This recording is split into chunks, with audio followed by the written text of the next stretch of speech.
সঙ্গে আমি শাকিলুল ইসলাম। আজকে আমরা আলোচনা করব লোকসভা নির্বাচন নিয়ে। আর এই লোকসভা নির্বাচনের আজকের আমাদের আলোচনায় যিনি অতিথি রয়েছেন তিনি হচ্ছেন জমি কমিটির মুখপাত্র অরিক চক্রবর্তী। পিএম নিউজে আপনাকে স্বাগতম জানাচ্ছি। আমরা লোকসভা নির্বাচন নিয়ে খোলামেলা আলোচনা করব। আর এই খোলামেলা আলোচনায় আমরা অরিক চক্রবর্তীর কাছ থেকে বেশ কিছু প্রশ্ন আমরা জানবো, প্রশ্ন উত্তর করবে। আর আপনাকে প্রথমে আপনার কাছ থেকে আমরা জানতে চাই, জমি কমিটি এবারে 2019 লোকসভা নির্বাচনে বামফ্রন্ট প্রার্থী বিকাশ রঞ্জন ভট্টাচার্যকে সমর্থন করেছেন, এটা কিভাবে?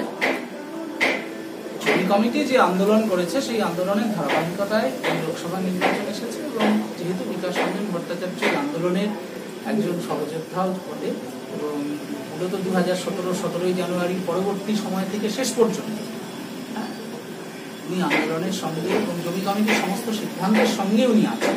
সেই জায়গা থেকে জমি কমিটি সিদ্ধান্ত নিয়েছে উনি যখন দাঁড়াচ্ছেন সেই জায়গা থেকে আন্দোলনের ঐক্য এবং জয়কে সংহত করার জন্য বিকাশ রঞ্জন ভট্টাচার্যকে ভাঙড়ের মানুষের একটা অভিযোগ রয়েছে যে জমি কমিটি ভাঙড়ের মানুষের মন জয় করে নিয়েছিল, কিন্তু জমি কমিটির প্রতি মানুষের একটা আস্থা ছিল, সেই আস্থা হারিয়েছে বামফ্রন্টকে সমর্থন করার জন্য।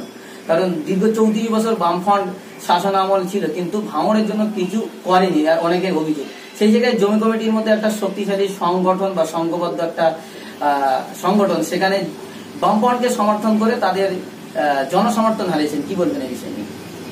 বামফ্রন্টকে আমরা সমর্থন করিনি, আমরা বিকাশ রঞ্জন ভট্টাচার্যকে সমর্থন করছি এবং আমরা যে কথাটা বললাম নিশ্চয়ই ভাঙড়ের মানুষ সেটা বুঝতে পারছেন যে বিকাশ রঞ্জন ভট্টাচার্য শুধুমাত্র এই আন্দোলনেই সাহায্য করেছেন, সহযোগিতা করেছেন, পাশে থেকেছেন তা নয়।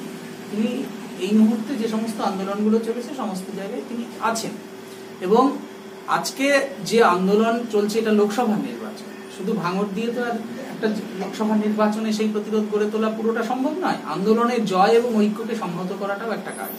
তো আপনাদের চ্যানেলের মারফত আমি যারা এই ব্যাপারে বিভ্রান্ত হচ্ছেন তাদেরকে জানাতে চাই যে জমি কমিটি তার স্বাতন্ত্র্যকে বজায় রেখে এখানে বিকাশ রঞ্জন ভট্টাচার্যকে সমর্থন করেছে, কোথাও বামফ্রন্টকে সমর্থন করেনি। পাশের যে কেন্দ্র যদি দেখেন বারাসাত কেন্দ্র, সেখানে বামফ্রন্টের প্রার্থী থাকা সত্ত্বেও জমি কমিটি সিপিআইএম এর রেড স্টারের প্রার্থী কমরেড অলি মোহাম্মদ মল্লিককে সমর্থন করেছে এবং তার পক্ষে বারাসাত কেন্দ্রে জমি কমিটি লড়ছে।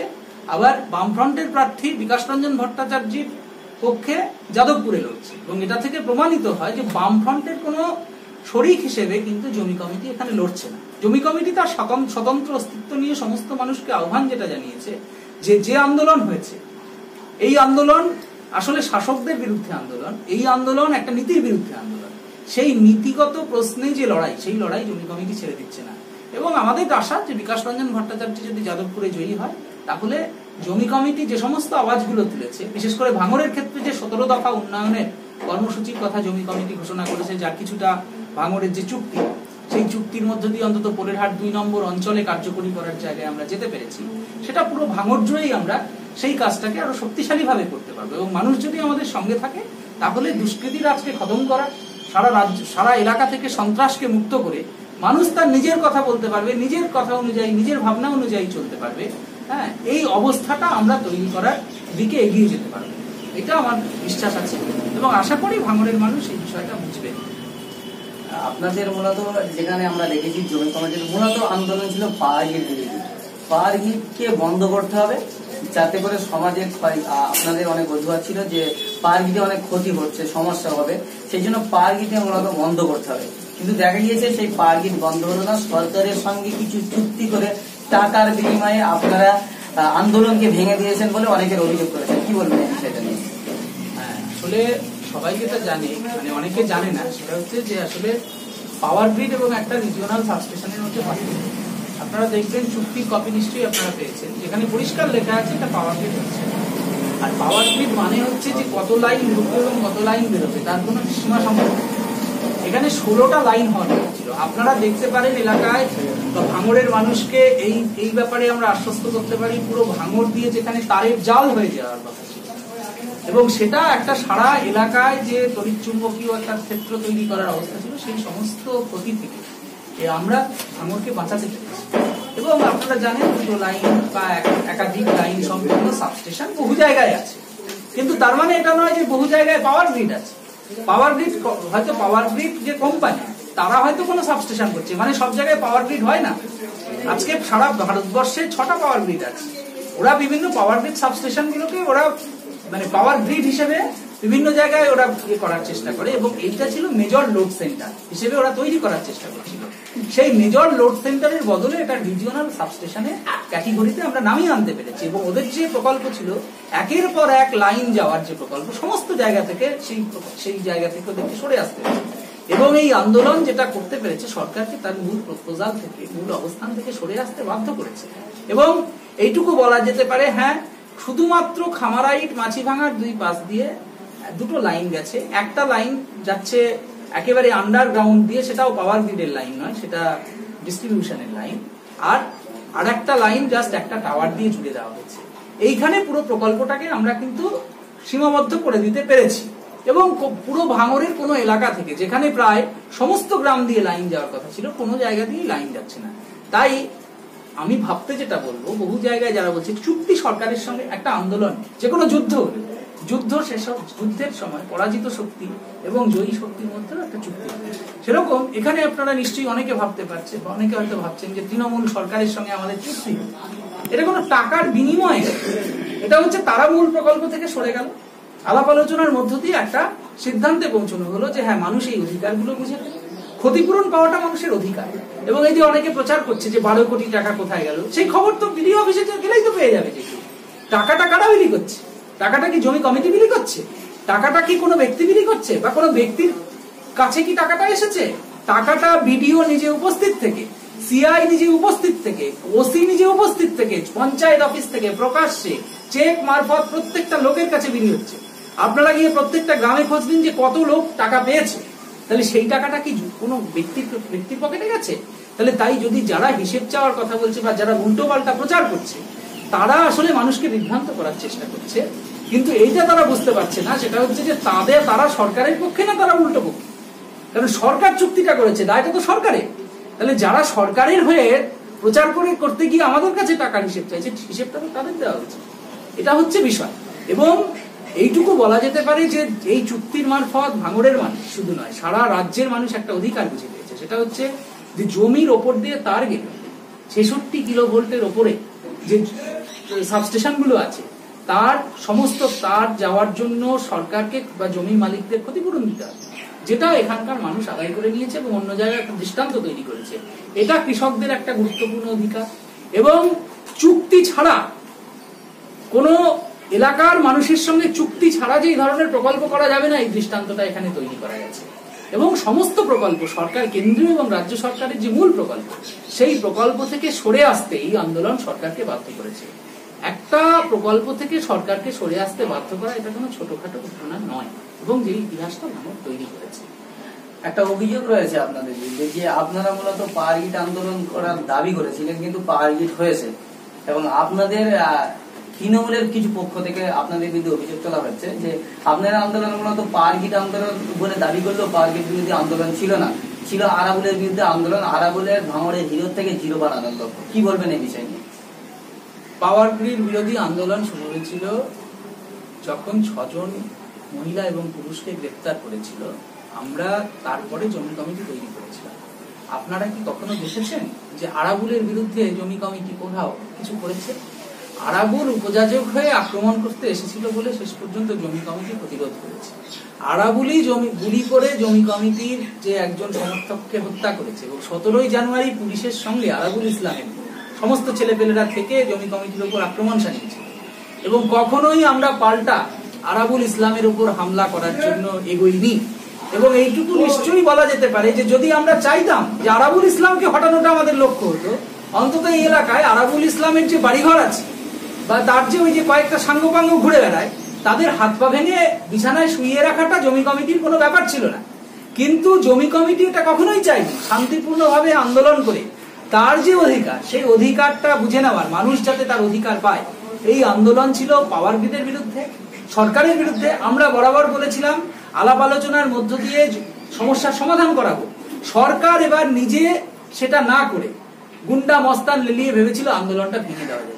কিন্তু ভাঙড়ের মানুষ এটা দেখিয়ে দিয়েছে ওই 2-4 জন গুন্ডা মস্তান আর 2-4 জন ওই যে দুষ্কৃতকারী নেতা দিয়ে হ্যাঁ, জনগণের কণ্ঠকে দমানো যায় না, সেটা প্রমাণ করে দেখিয়ে দিয়েছে।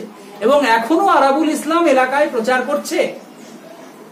আমরা সেটা কোথাও দেখেছেন যে আরাবুল ইসলামের কোন প্রচারের উপর জমি কমিটি বা বিধিনিষেধ আরোপ করেছে বা কোথাও হামলা করার চেষ্টা করেছে? সম্প্রীতি একটা দেখা গিয়েছে যে আরাবুল ইসলাম হাড়োয়া থেকে শ্যামনগর মোড়ে আক্রান্ত হয়েছে জমি কমিটির হাতে, আর রীতিমতো স্বীকার করেছেন জমি কমিটির যুগ্ম সম্পাদক মির্জা হাসান। তিনি বলেছেন যে মহিলাদের হাতে ঝাঁটা খেয়েছেন। তাহলে এটাকে কিভাবে অস্বীকার করবেন? না, মহিলাদের হাতে, আচ্ছা আমি সেদিনও বলেছিলাম যে আরাবুল ইসলাম যখন জমি কমিটির মিছিল বেরোচ্ছে, সেটা আরাবুল ইসলামের কোনো মিছিল বেরোচ্ছিল না, তখন সেই জায়গাটায় আরাবুল ইসলাম কি করছে? এবং আরাবুল ইসলাম হঠাৎ শ্যামনগরে গিয়ে ওখানে সে কি করছিল? এবং এই যে কথাটা মির্জা হাসান বলেছে যে জমি কমিটির হাতে ঝাঁটাপেটা, মানে মহিলাদের হাতে, মানে এটা তো একজন নেতার পক্ষে কতটা লজ্জাজনক, যে এটা কোনো রাজনৈতিক সংঘর্ষ নয়, কিছুই নয়। সাধারণ মানুষ যে কতটা তার উপর বিক্ষুব্ধ যে তারা যদি ঝাঁটাপেটা করে, হ্যাঁ, তার দায়িত্ব জমি কমিটির নয়। এবার মিছিলে মহিলাদেরকে টিটকিরি দিয়ে, মানে তার কালচারটা কোথায় গিয়ে দাঁড়িয়েছে যে, মানে যেটা আমার কাছে খবর, সে মহিলারা যাচ্ছে তাদেরকে সেটি যে তোরা যা দেখে নেবো। আর সবসময় তো এসব ওরা করছে ইলেকশনের পরে। আপনারাও দেখবেন যে ভাষণগুলো দিয়েছে, তার ভাষা যদি খেয়াল করে, সেই ভাষায় কেউ ভাষণ দেয় কোন নেতা, যে প্রাক্তন এমএলএ? আচ্ছা, তার পক্ষে যে মানুষ নেই এটা তো পরিষ্কার।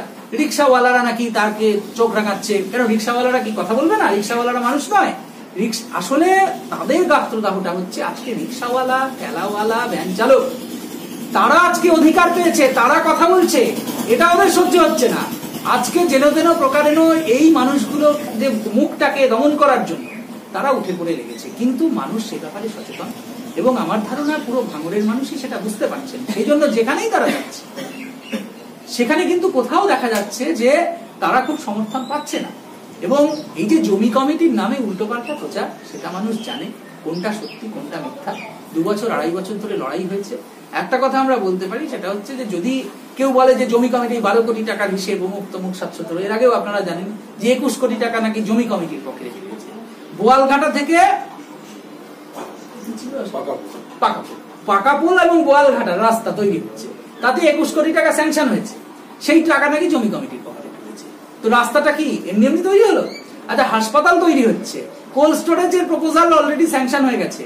আপনার এইদিকে উত্তর 24 পরগনায় চাপাগাছি স্কুল, সেটাকে ভোকেশনাল কোর্স চালু হচ্ছে, বিদ্যাধরী নদীর সংস্কারের ব্যবস্থা হচ্ছে।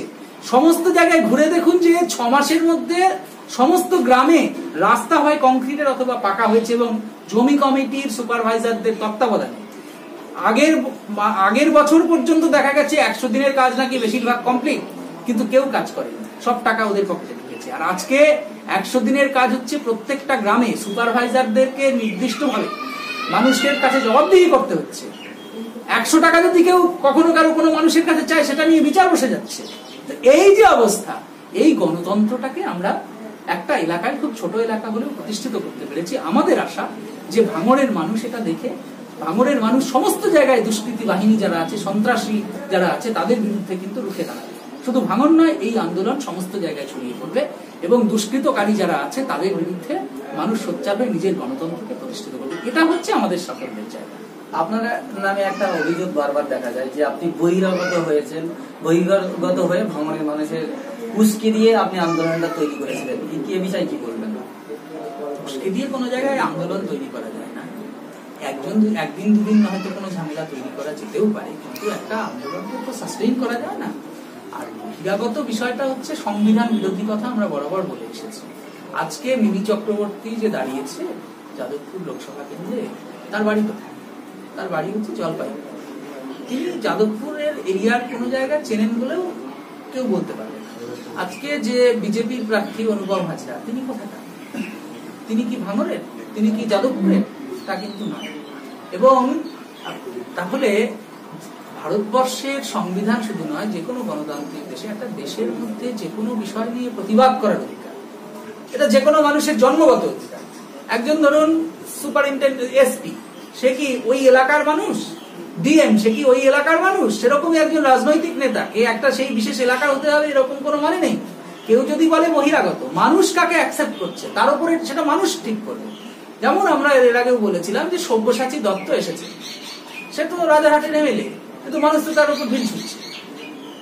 তো এটা তো তার মানে কি, তাদের নিজেদের ভাবমূর্তিকে তারা কোথায় নিয়ে গেছে, যে মানুষের হাতে তারা আক্রান্ত হয়ে যাচ্ছে।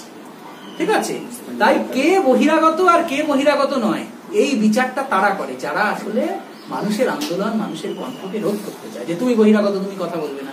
কিন্তু মানুষ তো সেই বিষয়ে সিদ্ধান্ত নেয়। এবং এইটুকু বলতে পারি যে অন্তত ভাঙড়ের মানুষ ব্যক্তিগতভাবে আমাকে যতটা সম্মান দিয়েছে বা যতটা ভালোবেসেছে, সেটা একটা বিশেষ পাওনা।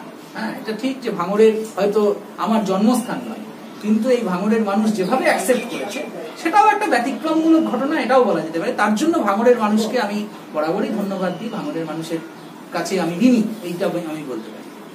আপনার পঞ্চায়েত ভোটের পরে লোকসভা ভোটে আপনারা অংশগ্রহণ নেবেন বলেছিলেন এবং অলরেডি 5টা সিট আপনারা প্রার্থী ঘোষণা করেছেন। তার মধ্যে একটা বামফ্রন্ট প্রার্থী বিকাশ রঞ্জন ভট্টাচার্যকে যাদবপুরে আপনারা আর যেটা ধরে 6টায় ব্যাংকে সমর্থন করেছেন।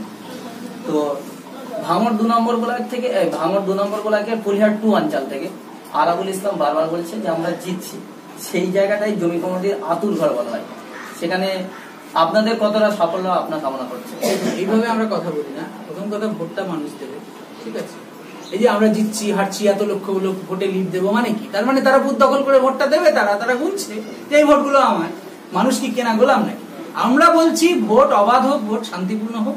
কে জিতবে সেটা পরের কথা, যেটা হারা বড় প্রশ্ন নয়, কিন্তু মানুষ তার ভোট নিজে দেবে, এই জায়গাটা এনশিওর আমরা করব। আমাদের যেখানে অন্তত পক্ষে শক্তি সামর্থ্য আছে, সেখানে প্রত্যেকটা মানুষকে আমরা বলবো যে আপনার ভোট আপনি দিন। এবং আমরা জানি যে মানুষ, হ্যাঁ, ভালো মন্দ বিচার করার মানুষের বুদ্ধি আছে, এই শুভবুদ্ধি মানুষের আছে। এবং সেই জায়গা থেকে মানুষের যে শুভবুদ্ধি এবং শুভ আকাঙ্ক্ষা, তার উপর আস্থা আমাদের আছে। সেই জায়গা থেকে বলতে পারি যে এরকম কোনো হিসেবে আমরা যাচ্ছি না এত লক্ষ ভোটে লিড দেবো, এত হাজার ভোটে লিড দেবো, বা এরকম ভাবে বলাটাও উচিত নয় বলে মনে করি। কারণ এই সিদ্ধান্তটা মানুষ নেবে। আমরা প্রচার করছি, মানুষের কাছে আমরা বলছি যে আসলে কারা বন্ধু, কারা শত্রু, সে সম্পর্কে মানুষ যতটা সচেতন হবে সেই অনুযায়ী মানুষ তার ভূমিকা রাখবে। এবং আমাদের আশা সেটা হচ্ছে যে মানুষের উপরেই আস্থা আছে। আমাদের আমরা একটা কথায় বিশ্বাস করি যে জনগণের উপর বিশ্বাস হারানো পাপ বলে আমরা মনে করি। যে জনগণ আজকে না হোক কালকে সত্যিটাকে বুঝে নেবেই, এবং সত্যিকে প্রতিষ্ঠিত করাটা শক্ত, কিন্তু শেষ পর্যন্ত সত্যেরই জয় হয়। তো সেই জায়গা থেকে আজকে যে জায়গায় আমাদের শক্তি আছে, সেখানে শক্তি তো আমাদের মানে আমার শক্তি বা কোনো ব্যক্তির শক্তি নয়, আসলে মানুষের শক্তি। তাই মানুষ নিজেরাই সংগঠিত হয়েছে এবং নিজেরাই এই ভোটে তার ভূমিকা রাখবে। এবং আমার আস্থা আছে যে ব্যাপক মানুষ সেখানে এই যে দুষ্কৃতি এবং সন্ত্রাসের যে রাজত্ব, তার বিরুদ্ধে মানুষ তার ভূমিকা রাখবে, এটা বলতে পারি। বরাবরই একটা অভিযোগ রয়েছে, আর সেই অভিযোগের ভিত্তিতে আমি আর একটা কথা আপনার কাছ থেকে জানতে চাইবো যে জমি কমিটি, আমি আপনাকে আগে বলেছি যে পাওয়ার গেটের আপনারা আন্দোলন করেছিলেন, কিন্তু পাওয়ার গেট হয়েছে, এই অভিযোগ হয়নি। প্রথম কথা হচ্ছে এই যে অভিযোগটা করছে, আপনারা সাইনবোর্ডটা দেখবেন, সেটা হচ্ছে যেটা একটা রিজিওনাল সাবস্টেশন আছে।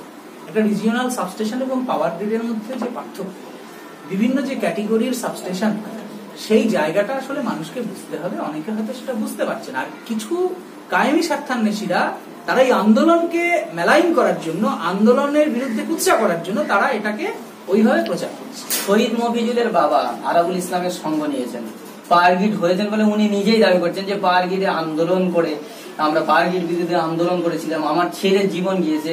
সেখানে অলোক চক্রবর্তীরা বা মির্জা হাসানরা তারা টাকার বিনিময়ে পাওয়ার গ্রিডটা করিয়ে নিয়েছে, তাই জন্য আমি আজকে সেই পাওয়ার গ্রিড আন্দোলন থেকে সেরে আরাবুল ইসলামের আছে। কি বলবেন?